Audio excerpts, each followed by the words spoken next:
में ही जिनने अपना कदम बढ़ाया है। हरि हरि उन जीवों को यह व्यवहार सहारा है। मात्र एक चित चमत्कार में पर से भिन्न परम पद को निज अंतर में लखे जीव जो, उन्हें न किंचित यह नय हो। द्रव्यांतर से भिन्न ज्ञान घन पूर्ण स्वगुण परय में व्याप्त। अहो शुद्ध नय निश्चित करता, आत्म का निज में एक। इसका दर्शन सम्यक दर्शन इतना ही शुद्धातम। नव तत्वों का तज विकल्प, बस हमें प्राप्त हो यह आत्म। पर से भिन्न चिदात्म ज्योति अतः शोध नय प्रकट करे। परिणमित है नव तत्वों में, किंतु नहीं एकत्व तजे। वर्णों के समूह में जैसे स्वर्ण छिपा है एकाकार। नव तत्वों में छिपी हुई है आत्म ज्योति भी एकाकार। देखो भविजन इसे शुद्ध नय द्वारा पर से भिन्न अभेद। चमत्कार चैतन्य मात्र, द्योत रूप पद पद में एक। नय लक्ष्मी का उदय न होता, प्रमाण भी होता लय। हम न जानते कहाँ हो गया यह निक्षेप समूह विलय।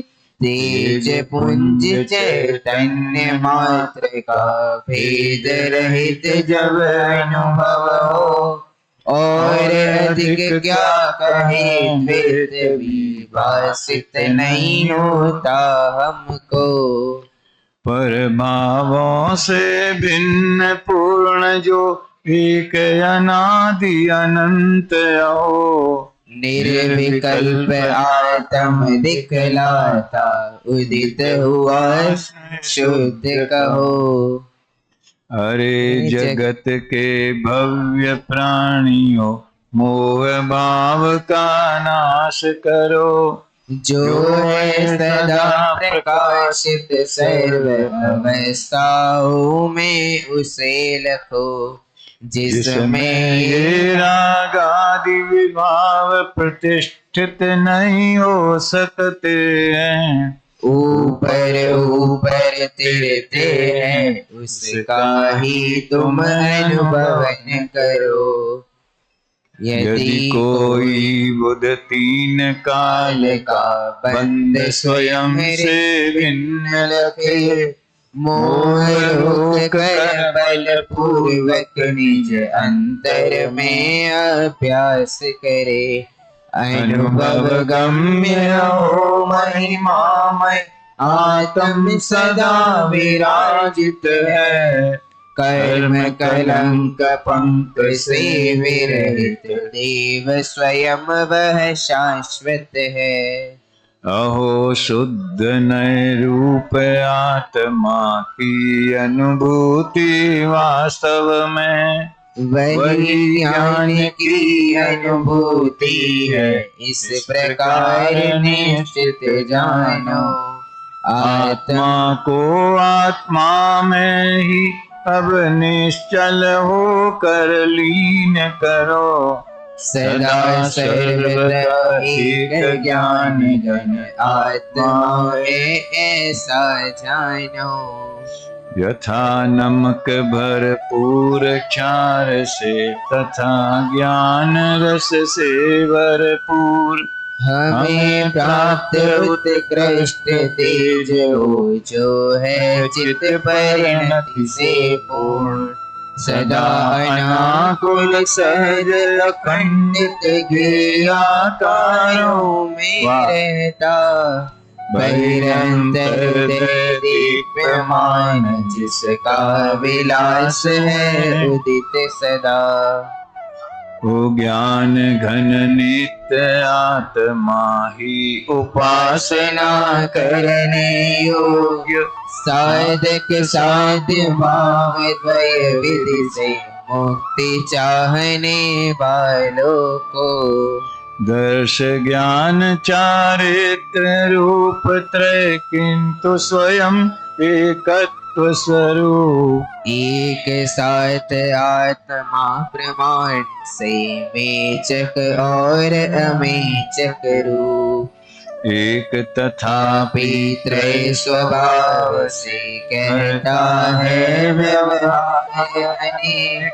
दर्शन ज्ञान चरित्र रूप इन भावों में परिणमन करे। निश्चय से है आत्मा व्यक्त ज्ञानमय ज्योति स्वरूप।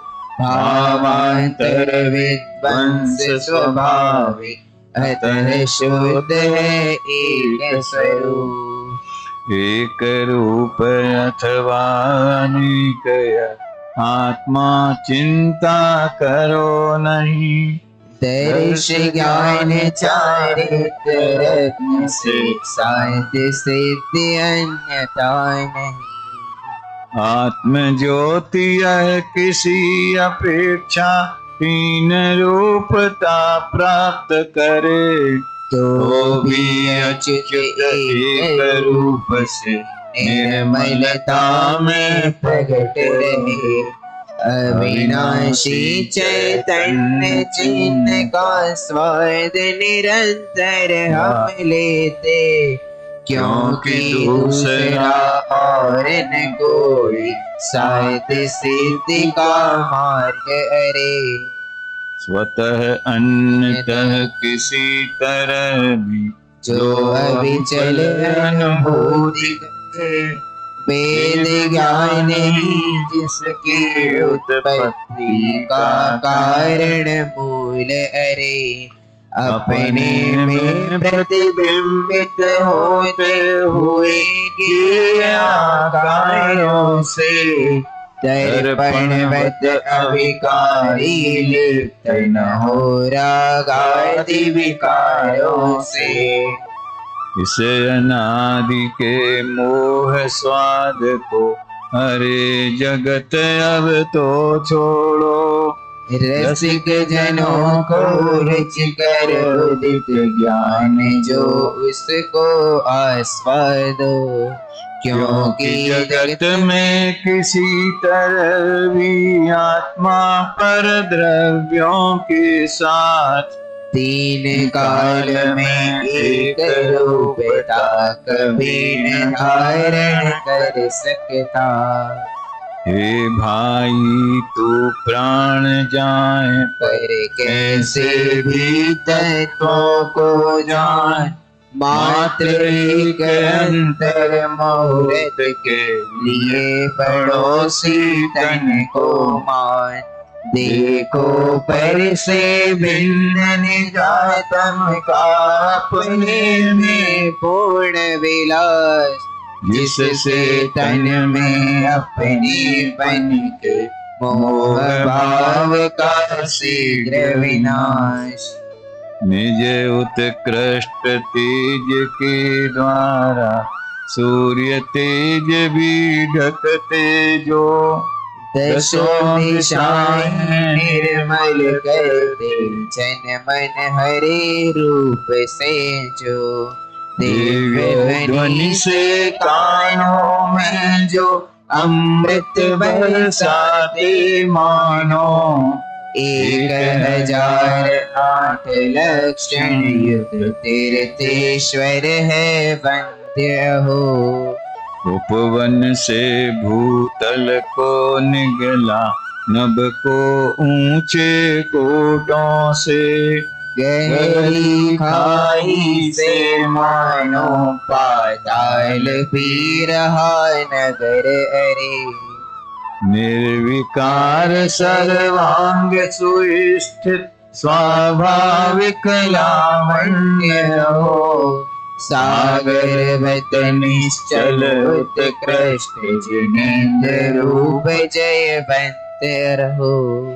तन चेतन को एक कहे व्यवहार, किंतु निश्चय से भिन्न। अतः देह की वर्णन से नहीं होता चेतन का स्तवन।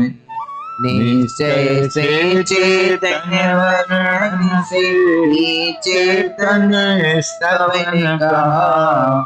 अतः तीर्थंकर स्तुति से तन चेतन एकत्र रहा। इस प्रकार तत्वज्ञ जनों ने नए विभाग की युक्ति से जड़ से ही उखाड़ फेंका है तन चेतन एकत्व हरे।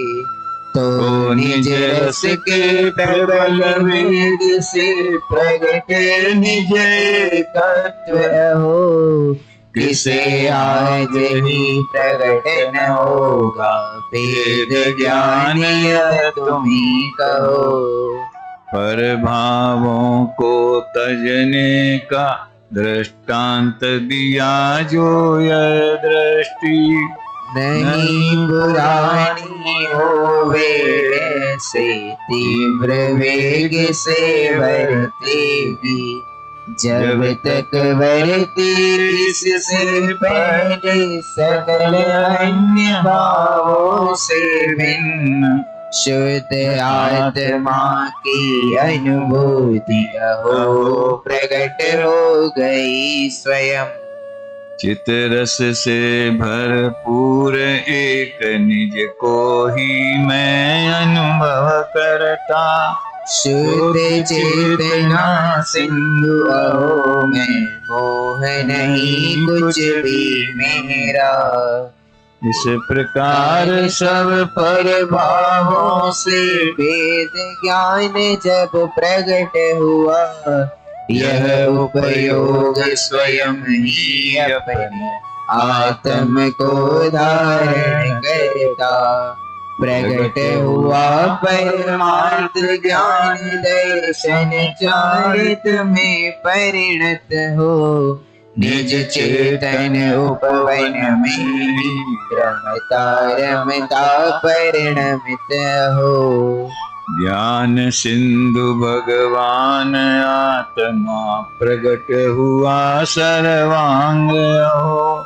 डूबा दिया है मूल सहित विभ्रम की आड़ी चादर को। एक साथ सब जीव लोक के शांत सिंधु में मग्न रहे। अहो शांत रस की लहरें संपूर्ण लोक तक जा उछले। अहो शांत रस की लहरें संपूर्ण लोक में।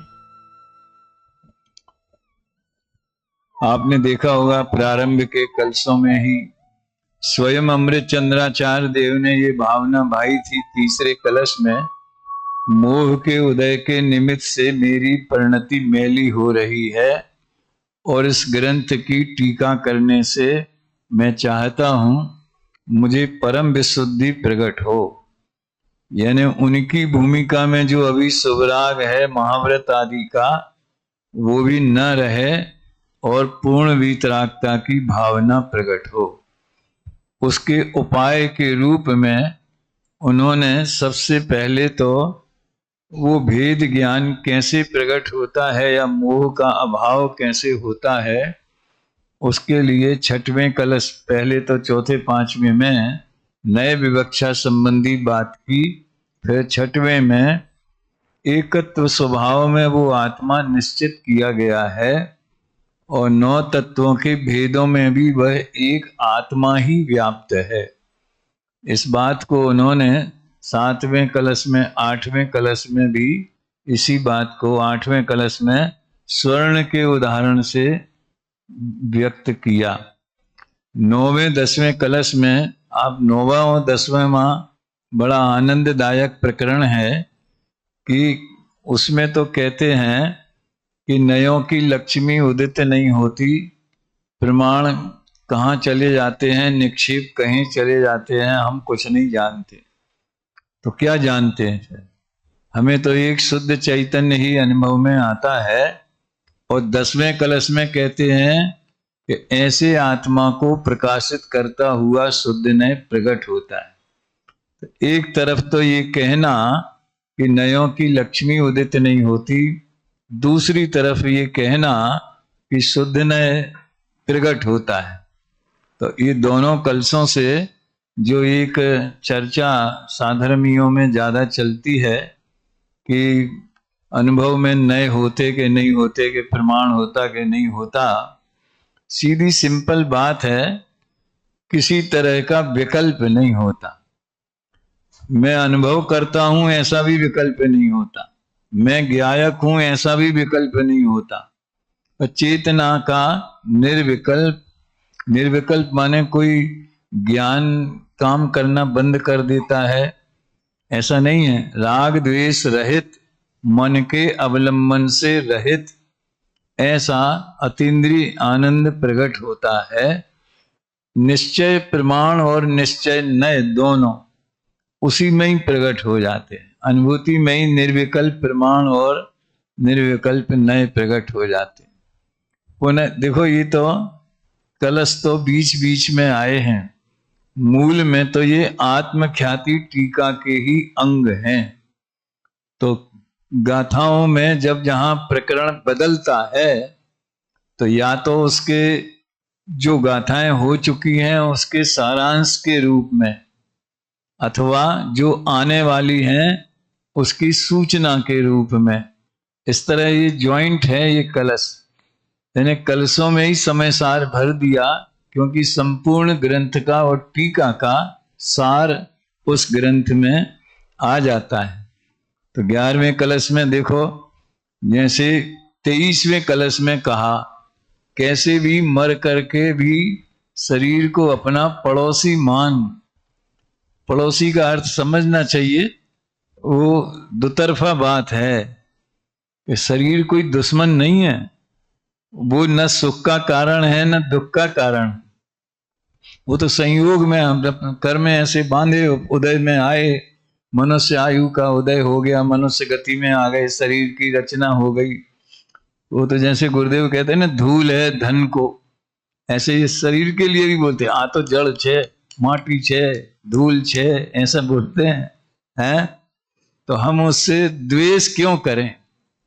तो जो एक मिथ्या कल्पना होती है कि शरीर को सुखाने से, कष्ट सहने से धर्म होता है, कष्ट सहने से तप होता है, तो ये कष्ट सहना जिसको नजर आता है उसको अभी मोक्ष मार्ग की गंध भी नहीं आई कि उसका क्या स्वरूप है। तो इस तरह इसमें जैसे 23वें कलश में पड़ोसी माने उससे राग द्वेष मत करो, दुश्मनी भी मोल मत लो और राग द्वेष भी मत करो। अपने पड़ोसी से कैसा व्यवहार होता, साधारण पहचान लेती है, जे जिनेंद्र हो जाती है, बात खत्म है। न उसके सुख में हम सुखी होते हैं, न उसके दुख में हम दुखी होते हैं। ये बात यहां से चालू हुई। अरे जगत के भव्य प्राणी हो, मोह भाव का नाश करो।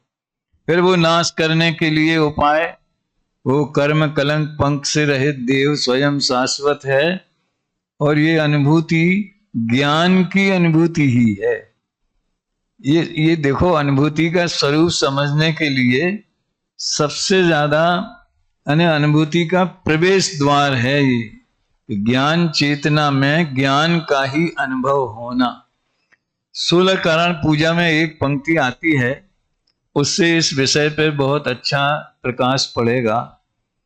ज्ञानाभ्यास करे मन माही, ताकि मोह महातम नाही। और आज कलश में भी बहुत चला 6 डाला में, धन समान गजबाज राज कछु काज न आवे। आप देखिए गुरुदेव की अस्ति परक शैली और नास्ति परक शैली। जब उन्होंने ये बोला, आप लोगों ने तो नहीं सुना, लेकिन मैं आपको बता रहा हूं तो समझ लो उसका लाभ आपको मिल गया। है क्या कि ये धन काम का नहीं है। तो राजा को याद किया, भावनगर वाले को याद किया, जामनगर वाले को याद किया, वो रानी आई, सब बातें बताई। किस प्रसंग में बताई? देखो गुरुदेव का मनोविज्ञान समझे अपन कि सब उसी एरिया के लोग, जिन जिन गांवों का वो नाम लेते हैं ना, उन्हीं गांवों के श्रोता वहां बैठे, और जिनको स्मरण करते हैं तो उनकी उम्र से कुछ छोटे होंगे, बड़े तो केवल एक राम जी भाई थे, हैं, और बाकी सब उनके बराबर के या उनसे 2-4-10 वर्ष छोटे थे। तो वो सब जानते थे कि कौन राजा था, क्या था। तो उन संस्मरणों को इसलिए सुनाते हैं कि एक तो वो सहज ही याद आ ही जाता है जब प्रसंग आया। तो धन काम का नहीं है, फालतू का, समाज कोई काम में नहीं आएगी, ये नहीं आएगा। तो जो बात उसमें लिखी नहीं, मतलब दूसरे ढंग से लिखी, उसका उल्टा करके गुरुदेव ने बोले फिर काम में क्या आएगा?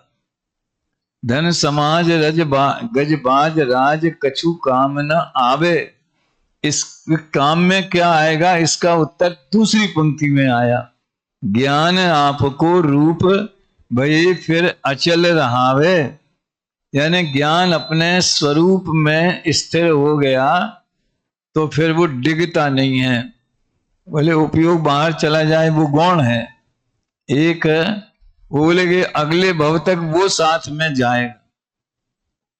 अब एक बात सोचें, श्रद्धा, ज्ञान और चारित्र, इन तीनों में आगामी भव में क्या जाता है साथ में? शरीर तो जाएगा नहीं, शरीर तो यहीं छूट जाएगा। कर्मण शरीर जाएगा, तेजस शरीर जाएगा, और वही लेके आए थे और वही लेके जाएंगे। भले परमाणु बदल जाएं, प्रकृतियां बदल जाएं, लेकिन कर्मण शरीर जाएगा, ये शरीर नहीं जाएगा, ये वाला। फिर और क्या जाएगा? तो श्रद्धा अगर क्षयोपशम सम्यक तो हुआ हो और वो ना छूटे तो वो साथ में जाएगी, ठीक है? हैं, देवगति में जाए, त्रिंच में भी जाए तो भोग भूमि में जाए, मनुष्य में भी जाए तो भोग भूमि में जाए, तो वो साथ में जाएगी। ज्ञान में ज्ञान का क्षयोपशमिक पना नहीं जाएगा, मतलब जो इस समय जो क्षयोपशम ज्ञान जिस प्रकार का है वो नहीं जाएगा। वहां जाएंगे तो वहां जैसा क्षयोपशम ज्ञान हो जाएगा, लेकिन सम्यक ज्ञान है तो वो सम्यक दर्शन के साथ में सम्यक ज्ञान भी जाएगा। अब चारित्र में मामला बड़ा विचित्र है। अगर कोई यहां मुनिराज भी होवे और अगर श्रेणी आरोहण नहीं करें और फिर कहाँ जाएंगे? अपन तो यही कल्पना करें सर्वार्थ सिद्धि में जाएंगे, नौवें गिरिवक में जाएंगे, देवगति में जाए, ऊंची रिद्धिधारी वाले देव बनेंगे। समझ में आया ना? तो चारित्र जाएगा साथ में, ये बड़ा संकट है। चारित्र अगर पूरा नहीं होवे तो अधूरे चारित्र का दंड मिलता है। वो नेमिनाथ भगवान के जब पंच कल्याणक अपन मनाते हैं तो उसमें ये 9 भव की जब बात चलती है तो एक भव में ऐसा वाक्य आया, जब वो मनुष्य पर्याय से देवगति में गए तो वो देव वहां जाके बोलता है, आखिर साधना की अपूर्णता का दंड भोगने के लिए मैं पुनः देव बन गया। अपूर्णता का दंड है। जो मुनिराज यहाँ 6वें 7वें गुणस्थान में झूलते थे और आनंद प्रचुर स्वसंवेदन, ऐसा लिखा है अमृत चंद्राचार्य ने। तो ये ज्ञानाभ्यास करे मन माही। मन माही तो एक तो अलंकारिक भाषा है, मन के विचार होते हैं। ज्ञानाभ्यास माने क्या? हम ज्ञेयों के अभ्यास को ज्ञानाभ्यास समझ लेते। ज्योतिष भी जानते हैं, व्याकरण भी जानते हैं, 6 विषयों में एमए कर लिया है, 3 वर्ष पीएचडी कर ली है, बहुत ज्ञान हो गया, बहुत ज्ञान हो गया। ये ज्ञान बढ़ा है कि ज्ञेय बढ़ा है? ज्ञान का क्षयोपशम तो जितना है ज्ञानावरण का उतना ही है, अब उसमें ज्ञेय और डाल दिए तो क्षयोपशम डाइल्यूट हो गया। दादा एक उदाहरण दिया करते थे, हैं, कि मान लीजिए एक बाल्टी पानी में पहले वो डालते थे ना, टिनोपाल या नील वगैरह ऐसा कुछ डालते थे, अब तो सिस्टम चेंज हो गए। तो अगर आपने 10 लीटर पानी में 1 तोला नील डाला, नीले कलर का एक होता केमिकल टाइप का है, तो उसी को 50 लीटर में डालो तो क्या होगा, फिर वो पतला हो जाएगा, पानी पतला हो जाए, मतलब रंग उसका डाइल्यूट हो जाएगा। तो ऐसे जितना क्षयोपम ज्ञान है उसमें गे जितने भरते जाएंगे समझ में आया ना, तो ज्ञान उतना डिस्ट्रीब्यूट होता जाएगा उतने गेयों में। तो एक पर्टिकुलर गे के प्रति कंसंट्रेट नहीं हो पाएगा। एक ज्ञायक भाव में एक ज्ञान सामान्य उपयोग, उसमें वो उपयोग स्वयं को उतना तन्मय नहीं हो पाएगा और पर द्रव्यों में भटकता रहेगा। तो ज्ञानाभ्यास माने ज्ञान की परिणति में ज्ञान का संवेदन, जिसको स्वसंवेदन ज्ञान कहते हैं, जिसको भाव श्रुत ज्ञान कहते हैं। इसलिए ज्ञानाभ्यास करे मन माही, ताके मोह महातम नाही। यानी जो अपने ज्ञान को, इसमें आया था ना 14वें कलश में, ज्ञाकारों से खंडित नहीं होता। समझ में आया ना। तो ज्ञान में भले ज्ञाकार बने, लेकिन तुम ज्ञाकारों को मुख्य मत करो, ज्ञान को ही मुख्य करो। देखो जब हम दर्पण देखते हैं तो दर्पण भी दिखता है और चेहरा भी दिखता है, दोनों दिखते हैं ना। तो रोजाना देखते हैं तो हमारा प्रयोजन क्या रहता है, चेहरा देखने का रहता है। वहां दर्पण देखने का प्रयोजन, दिखता तो दर्पण, दर्पण नहीं दिखे तो चेहरा कहां से दिखेगा? क्यों नहीं दिखेगा? क्योंकि चेहरे का प्रतिबिंब दर्पण में बन रहा है ना। तो चेहरा देखने के लिए दर्पण देखना अनिवार्य है, लेकिन हमारा लक्ष्य मुख्यता ज्ञान में चेहरे की होती। अब एक प्रसंग ऐसा आए कि जब हम दर्पण खरीदने जावे तो वहां भी देखेंगे कैसा दिखता है, समझ में आया ना। तो वहां किसको मुख्य करेंगे? वहां चेहरे को मुख्य करेंगे कि दर्पण को मुख्य करेंगे? कई कितने 500 रुपए का बता रहे हैं, 1000 रुपए का बता रहे, इतना महंगा, इसमें क्या भाई, ये भी इतना महंगा क्यों है? आप देख लीजिए, इसकी क्वालिटी आप देख लो कितना क्लियर है, कितना क्या है। तो वहां भी चेहरा और दर्पण दोनों दिख रहे हैं, लेकिन हमारे उपयोग में और हमारी रुचि में दर्पण की स्वच्छता देखना मुख्य है। ये है ज्ञानाभ्यास। दर्पण में दर्पण दिखे, इसका नाम दर्पणाभ्यास। समझ में आया? जो चेहरे पे मुग्ध है वो स्वच्छता को नहीं देखेगा, वो दर्पण को देखेगा। इसी तरह से जो गेयों पर मुग्ध है, गेय लुब्ध है, वो गेयाकारों को मुख्य करेगा, क्योंकि गेय इधर दिखते हैं ज्ञान में। विचित्र बात यह है कि आते नहीं है लेकिन दिखते हैं। तो वास्तव में जो दिखता है वो क्या है? वो गेय है कि ज्ञान है? जो कुछ झलकता ज्ञान में वो गेय नहीं, बस ज्ञान है। ज्ञानाष्टक में आता है, ज्ञानाष्टक में। तो इस तरह से ज्ञानाभ्यास का ये स्वरूप है। इसलिए मुझे ये 13वां कलश बहुत ज्यादा पसंद है। बाकी 15 से 19 तक की चर्चा कल अपन ने कल और परसों की है, जिसमें आत्मा में भेद है या नहीं है। देखो, भेद विज्ञान शब्द में यद्यपि भेद शब्द है, लेकिन वो अभेद अनुभूति का नाम भेद विज्ञान है। क्या बोला? अभेद अनुभूति, अभेद रूप ऐसा जो शुद्ध आत्मा ज्ञान स्वभाव, जिसमें वो गुरुदेव दादा की उस पंक्ति पे बहुत बीचते हैं। कौन सी? पंडित जी ने लिखा है ना, मैं रंग राग से भिन्न, भेद से भी मैं भिन्न निराला हूं। ऐसा याद करके, कभी नाम भी लेते हैं, कभी यूं ही बोल देते। पंडित जी ने लिखा है, मैं रंग राग से भिन्न, भेद से भी मैं भिन्न निराला हूं। तो बोलो, भेद से यानी रंग माने पुद्गल, राग माने कर्मोपाधि जन्य आश्रव बंद रूप भाव, और भेद माने द्रव्य गुण पर्याय का भेद, उत्पाद व द्रव्य का भेद। तो ये व्यवहार दृष्टि से तो है, समझ में आया। और वो व्यवहार भी ऐसा असद्भूत व्यवहार जैसा कहने मात्र का नहीं, वास्तव में वस्तु भेद और अभेद दोनों स्वभाव है। इसकी चर्चा अपन कर चुके हैं? लेकिन भेद का भी लक्ष्य छोड़कर एक शुद्ध चैतन्य मात्र का स्वाद आना, इस अभेद अनुभूति का नाम भेद विज्ञान है। तो इसको अभेद विज्ञान कहें तो कोई दोष नहीं है, लेकिन उससे बात क्लियर नहीं होगी और लोग कंफ्यूज और हो जाएंगे, क्योंकि वो अद्वैत एकांतवादी, ऐसा इसमें है। 10वें कलश की टीका में जयचंद जी छावड़ा ने लिखा है कि आखिर आप भी तो अद्वैत की बात करते हो, तो अन्य मति वेदांती आदि करते हैं, तो उसमें क्या दोष है? तो उन्होंने कहा भैया वो सर्वथा एकांत मानते, हमारे यहाँ अपेक्षा से।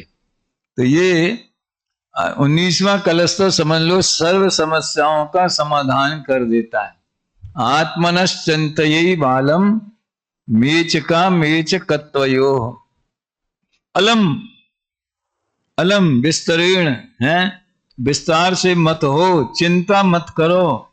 अब निर्णय हो गया ना, एक अपेक्षा से पर्याय दृष्टि से देखो, या वो एक द्रव्यार्थिक न्याय भी है, भेद कल्पना सापेक्ष अशुद्ध द्रव्यार्थिक न्याय, उस दृष्टि से देखो तो है, उसमें उत्पाद है, व्यय है, द्रव्य है, द्रव्य गुण पर्याय है, द्रव्य क्षेत्र काल भाव, कल बताया था कितने तरह के भेदों की बात आती है।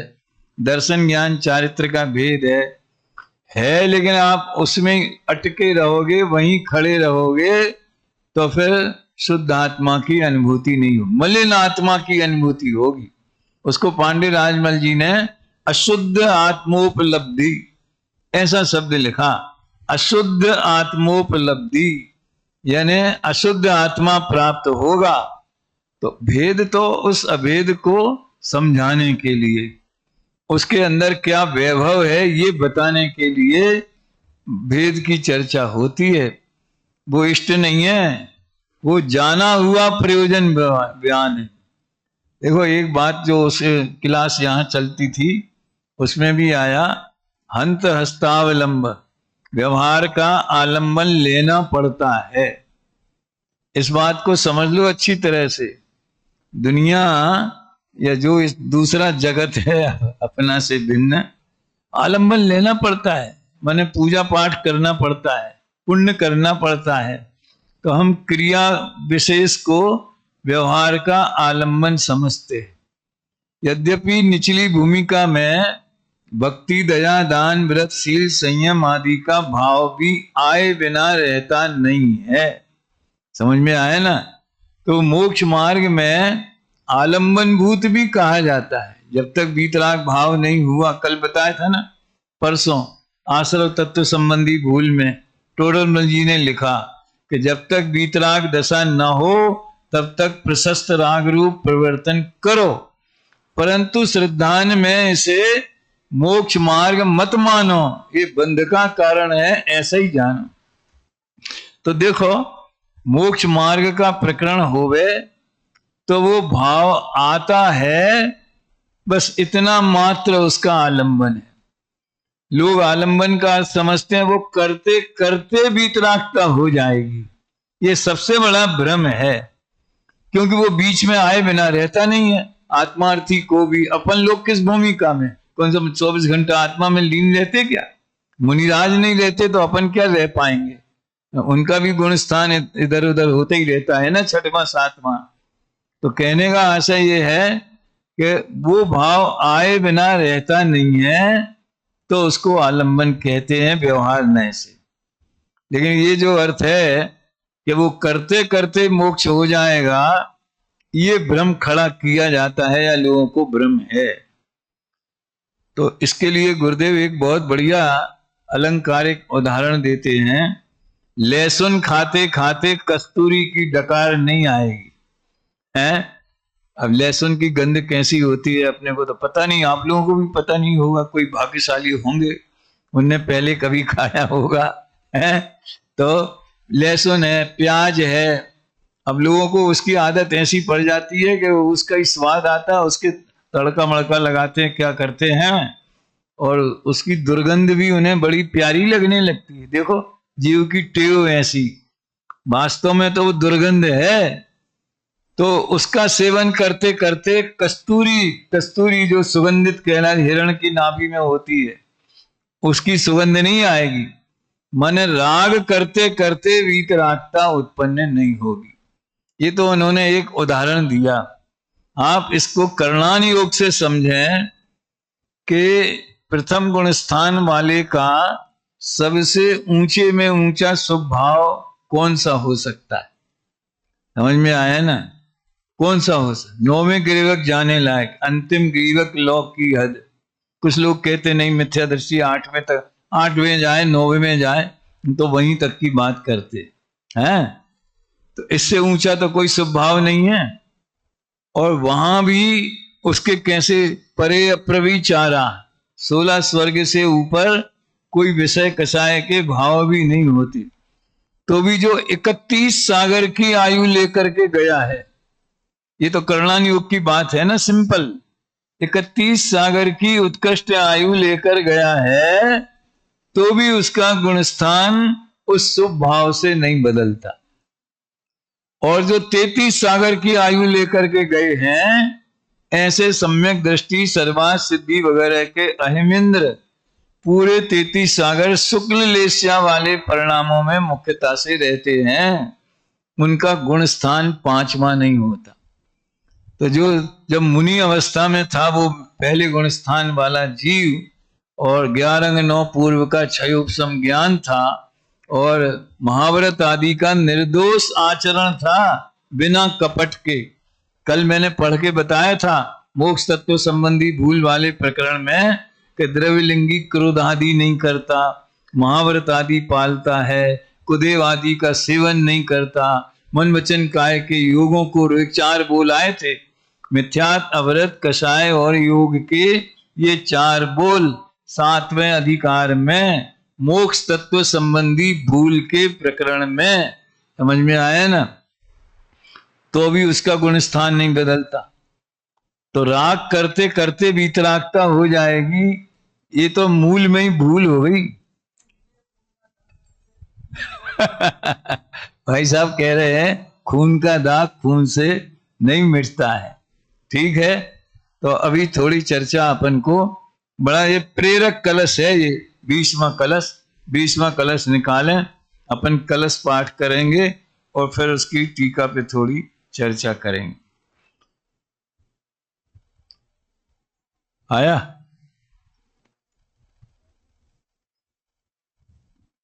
पेज नंबर है 47, 20वां कलश। कथमपि समुपात त्रित्वमप्येकताया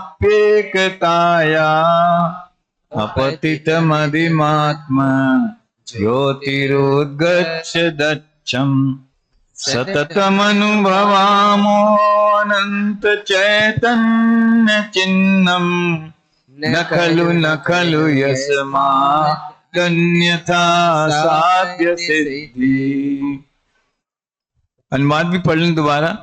आत्म ज्योति किसी अपेक्षा तीन रूपता प्राप्त करे, तो भी अच्युत एक रूप से निर्मलता में प्रकट रहे।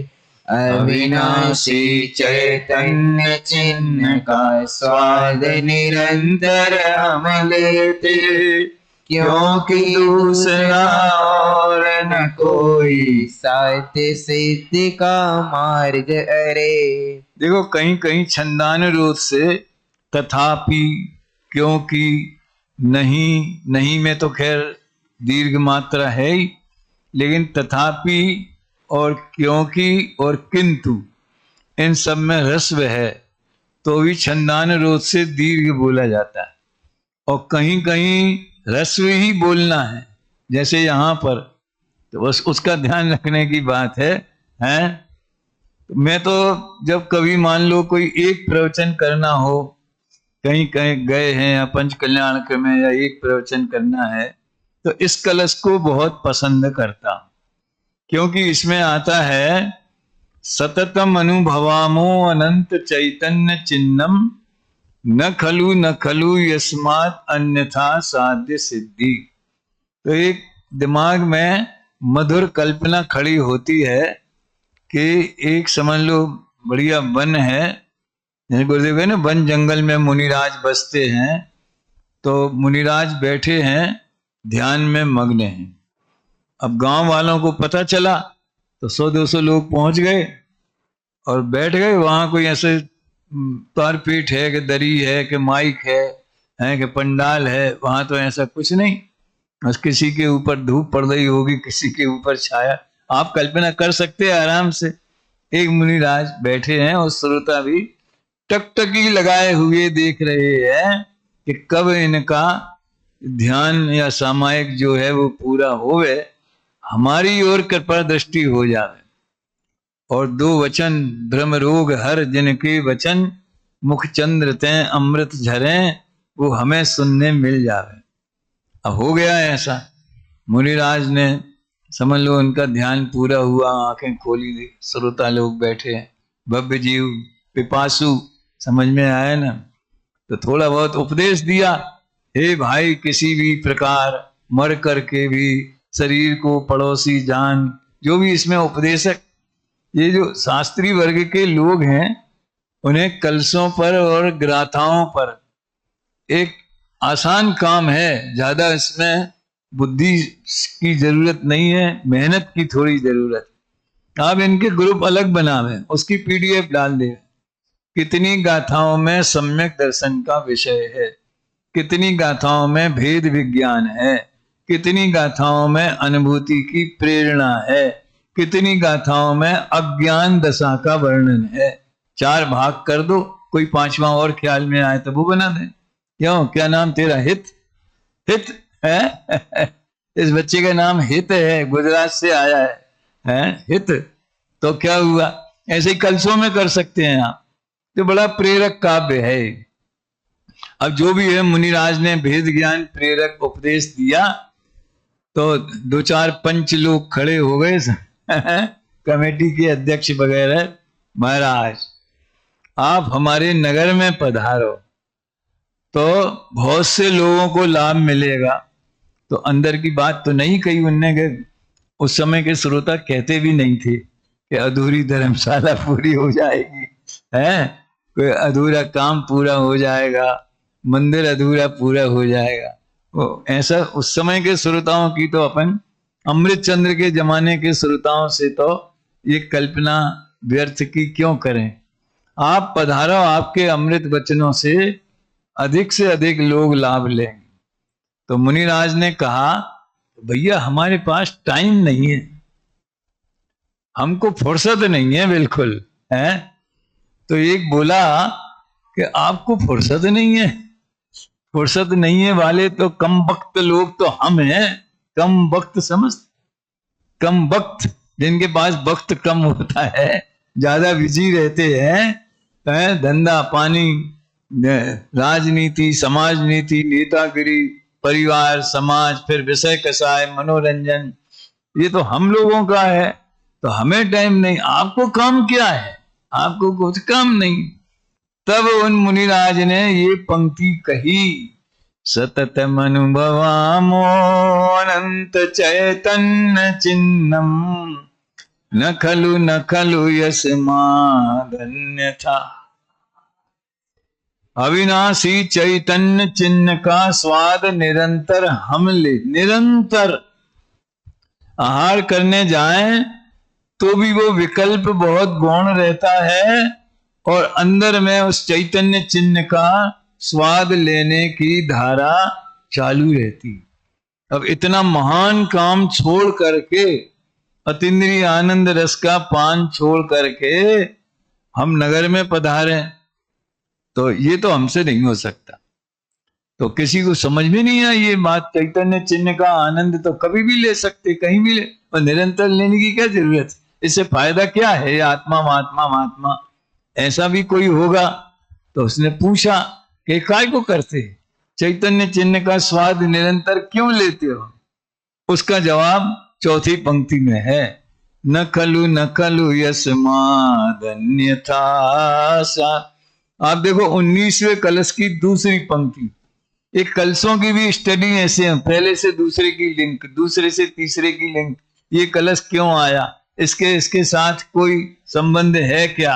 ये मुक्तक काव्य जैसा भी आनंद देगा और प्रबंध काव्य जैसा भी आनंद देगा, इसमें दोनों तरह का आनंद आएगा आपको, है। एक क्योंकि वो सारांश लिखा है ना, तो एक कलश में भी बात पूरी हो जाती है और पिछले कलशों से भी उसकी धारा चली जाती है। देखो 19वें कलश की दूसरी पंक्ति क्या है, दर्शन ज्ञान चारित्र साध्य सिद्धि न चान्य था। दर्शन ज्ञान चारित्र से ही साध्य की सिद्धि होती है, अन्यथा कोई उपाय नहीं है। इसके लिए 2 शब्द बताए थे कल परीक्षा मुख्य, ख्याल है किसी को? परीक्षा मुख्य छात्र है, इधर वाले उधर वाले, तथोपत्ति और अन्यथा अनुपत्ति। अब वो इसमें लिख दिया, क्योंकि दूसरा और न कोई साध्य सिद्धि का मार्ग। अरे अब इसमें एक और मार्मिक बात है कि अनंत चैतन्य चिन्ह का क्या अर्थ है। सततम अनुभवामो अनंत चैतन्य चिन्हम, इसका क्या मतलब है। तो देखो जो एक बात चलती है ना, जो इसकी चर्चा उसमें बहुत है, जो एक पुस्तक दी है, यहाँ और भी रखी है, जो भी है, संजय ली के नहीं, वो चर्चा चैतन्य की है, उसमें ऐसे विषय बहुत आए, इसलिए मुझे वो पसंद आई। और जैसा कि मैंने कहा कि लोग तो क्लिप डालते हैं ऐसे वाक्यों से जो लोगों को कंफ्यूज कर दें, वो सुपर प्रकाशक के मामले में उसमें जो प्रश्नोत्तरों में खुलासा है उससे असली अभिप्राय व्यक्त होता है।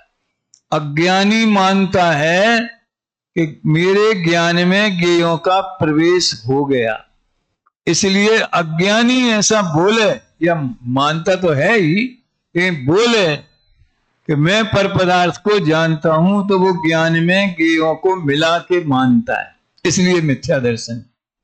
ज्ञेयाकार नहीं होते हैं ऐसा माने तो और ही गड़बड़ हो जाए, तो 6 द्रव्य सिद्ध नहीं होते, सर्वज्ञता सिद्ध नहीं, ऐसे तर्क हैं उसमें सब।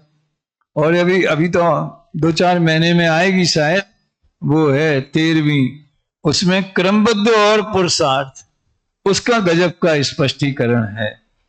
तो वो संतुलित और गहन चिंतन के लिए हमको भावना इसलिए हुई कि हमारी शास्त्री वर्ग के लोग जो 10-15 सालों में भी निकले हैं बाहर। अरविंद, तुमने युगल जी का समागम किया क्या?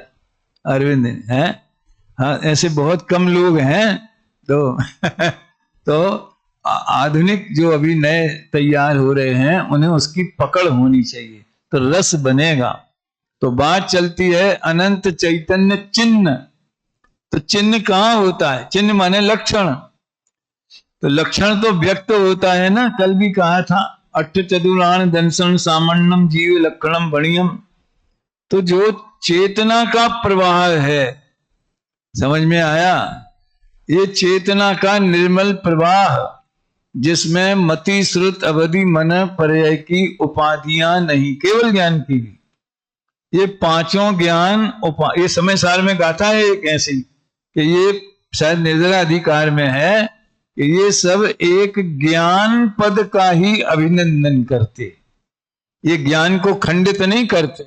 लेकिन हम मति से देखें, श्रुत से देखें, तो मति ज्ञान ऐसा होता है, वो इसको जानता है, श्रुत ज्ञान इसको जानता है, अवधि ज्ञान का ऐसा विषय है, केवल ज्ञान सबको जानता है, जैसे सब में कंपटीशन हो रहा हो। समझ में आया ना? तो वो उपाधियां हटा दो, कोष्टक में ज्ञान रखो और बाहर मति श्रुत अवधि, ज्ञान को बाहर रखो, अंदर मति श्रुत अवधि मन पर्याय। तो एक चैतन्य चिन्ह यानी हमारे वर्तमान में परिणमती हुई चैतन्य की धारा पर्याय में है।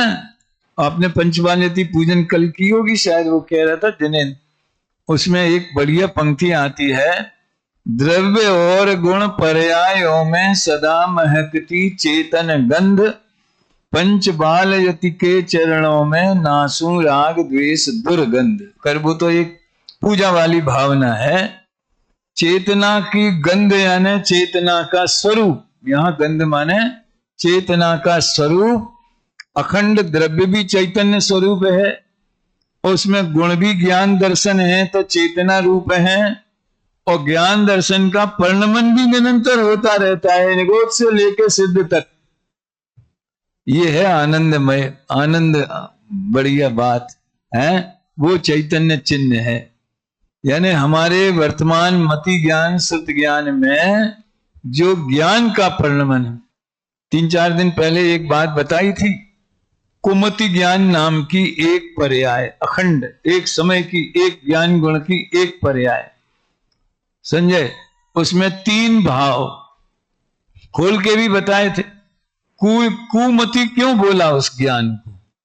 मिथ्यात्व के उदय के कारण, उसमें मोह कर्म का उदय है तो वो ज्ञान मैला हो गया, मिथ्या हो गया, संशय विपर्य अनध्यवसाय वाला हो गया, इसलिए उसको कु बोल दिया।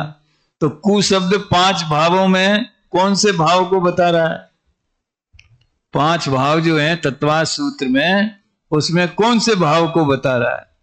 क्या कठिनाई है इसमें? उदय भाव को बता, मोह के उदय से। अभी मति नाम क्यों दिया उसका? क्योंकि मति ज्ञानावरण कर्म का क्षयोपशम उसमें निमित्त, वीर्यान्तराय का भी है। ठीक है, तो ये कौन सा भाव हुआ? कु हो गया औदयिक भाव, मति हो गया क्षयोपशमिक भाव। अब ये दोनों को से दृष्टि हटाओ, अलग करो, माने अब पर्याय में तो अपन अलग कर नहीं सकते, अपनी नजर तो हटा सकते हैं ना। तब क्या बचा? ज्ञान। वो कहां से आया? वो ज्ञान कहां से आया? वो क्षयोपशम प्रकृति में से आया, देशघाती प्रकृति का उदय, सर्वघाती का उदया भावी क्षय, उसमें से आया कि इंद्रियों में से आया कि गेय में से आया? कहां से आया? गंगा में जो पानी है वो कहां से आया? हिमालय में से आया है। तो वो वास्तव में वो ज्ञान पर्याय का पारिणामिक भाव है। क्या कहा? ये अनंत चैतन्य चिन्हम की व्याख्या हो रही है। वो चैतन्य का चिन्ह माने चैतन्य की, जैसे देखो अपन यहां बाहर बैठे, वो तो नहीं दिख रहा, सूर्य भी नहीं दिख रहा है, लेकिन उसकी किरणें जो सामने बस खड़ी है उस पे पड़ रही हैं, तो वो धूप में प्रकाश उसका दिख रहा है, तो वो सूर्य का चिन्ह है। उससे हम ज्ञायक, सुनो, टोडरमल जी ने अनुमान ज्ञान से भी आत्मा की सिद्धि का वर्णन किया है रहस्यपूर्ण चिट्ठी में, और प्रत्यक्ष अनुभव ज्ञान की भी चर्चा की है, स्मृति की भी चर्चा की। तो ये ज्ञायक भाव है, शुद्ध है, एक है, अखंड है।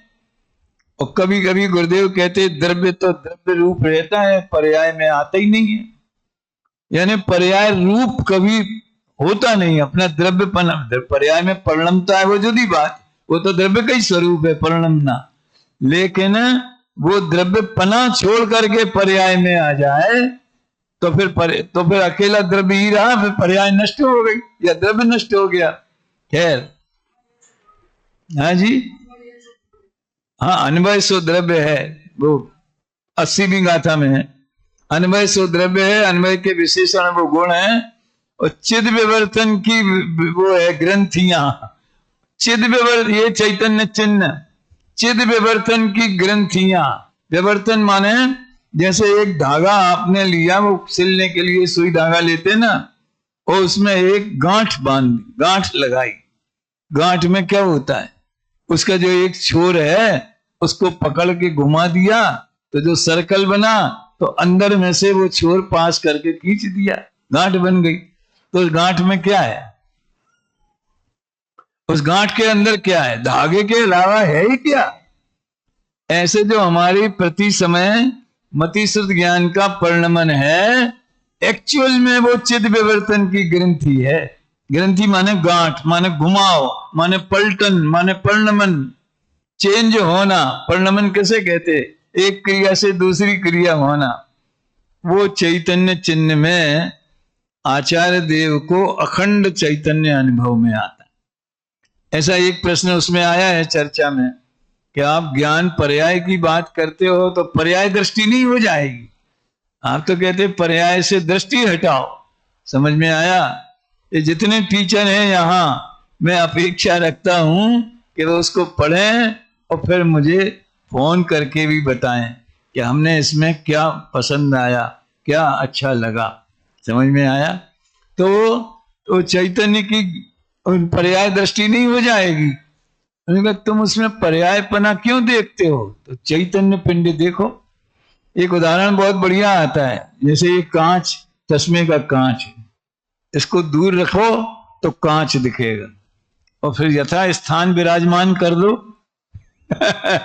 तो कांच दिखता है। कांच में से वस्तु दिखती है कि कांच दिखता है? ऐसे वो उपयोग सामान्य, वो चैतन्य चिन्ह, वो ज्ञान का परिणमन, ज्ञान की धारा, वो इतनी ट्रांसपेरेंट है कि अगर हम गेयाकारों का भेद न देखें और भी जो समझ लो मोहराग द्वेष के विकारी भाव हैं वो न देखें तो एक चैतन्य अखंड ज्ञायक दिखेगा। यानी वो ज्ञायक स्वभाव को देखने का चश्मा है। कौन? वो उपयोग अष्ट चतुराण दर्शन सामान्य जीव लक्षणम बणियम। उसका ये मेरे से गौरव कह रहा था कि अभी तत्वा सूत्र का पूरा होने वाला है ना इनका, वो क्या कितने 1000 प्रश्न बनाए, कितने बनाए हैं बताओ यार। 1000 से कम पे बात ही नहीं कर कितना दिमाग लगाया होगा उसने, है? एक विद्यार्थी तो मेरे से बोला इस श्रुत ज्ञान को मति ज्ञान में कन्वर्ट करे दे, ढूंढो ढूंढो इसमें कहाँ है, इसमें कहाँ है। और जिसको जिसमें उसमें ही रुचि लग जाए, हाँ पढ़ने लायक तो चीज है ही। तो ये अनंत चैतन्य चिन्ह का अनुभव हम करते हैं। देखो टीका में यही है, इस प्रकट और फिर उसके ऊपर ये आत्म ज्योति किसी अपेक्षा तीन रूपता प्राप्त करे। किसी अपेक्षा मतलब उसको इतना लाइट कर दिया कि हम उसको भाव नहीं देते। राकेश जी, हम उसको भाव नहीं देते है। कोई अपेक्षा है ऐसी? कौन सी? पर्याय दृष्टि से, गुण भेद की दृष्टि से, अब कोई बात नहीं, हमें इतराज नहीं। आत्मा में दर्शन है, ज्ञान है, चारित्र है, इससे हमें कोई इतराज नहीं है, परेशानी भी नहीं है। वो तो द्रव्य में गुण नहीं रहेंगे तो क्या रहेगा, फिर खाली खोखा हो जाएगा क्या? वो तो अनंत गुणों का पिंड है ही है लेकिन तो भी अच्युत एक रूप से निर्मलता में प्रकट रहे। बड़ा मार्मिक है।